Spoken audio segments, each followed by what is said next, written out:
দীর্ঘ ৯ বছরের বিরতি ভেঙে আবারও চীন সফরে যাচ্ছেন মার্কিন প্রেসিডেন্ট ডোনাল্ড ট্রাম্প।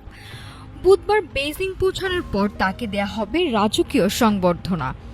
এই সফরে ট্রাম্পের সাথে রয়েছেন ইলন মাস্ক ও টিম কুকের মতন বিশ্বের শীর্ষ কর্পোরেট প্রধানরা। ইরান যুদ্ধের প্রভাবে বিশ্বজুড়ে জ্বালানি তেলের মূল্যবৃদ্ধি আর দুই পরাশক্তির বাণিজ্যিক বিরোধ নিরসনই হবে এই সফরের মূল লক্ষ্য। ৯ বছর পর আবারও বেইজিংয়ের পথে ডোনাল্ড ট্রাম্প। মঙ্গলবার মেরিল্যান্ডের বিমান ঘাঁটি থেকে এয়ারফোর্স ওয়ানে করে চীনের উদ্দেশ্যে রওনা দিয়েছেন মার্কিন প্রেসিডেন্ট। বেইজিং পৌঁছানোর পর বুধবার তাকে বরণ করে নেওয়া হবে এক রাজকীয় আয়োজনে। সফরের মূল আকর্ষণ বৃহস্পতিবারের দ্বিপাক্ষিক বৈঠক।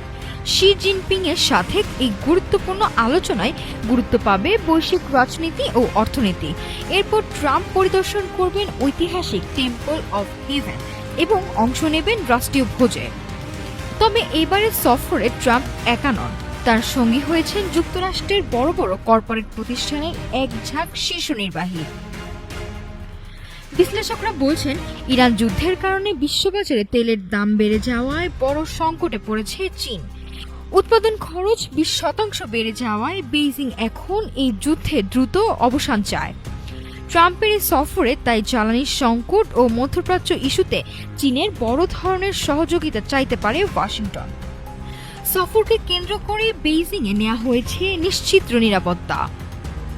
এর আগে দক্ষিণ কোরিয়ায় দুই নেতার বৈঠকে চীনা পণ্যের ওপর শুল্ক স্থগিত করেছিলেন ট্রাম্প। সাউথ চায়না মর্নিং পোস্টের মতে, দুই পরাশক্তির এই বৈঠক বিশ্ব অর্থনীতির মোড় ঘুরিয়ে দিতে পারে।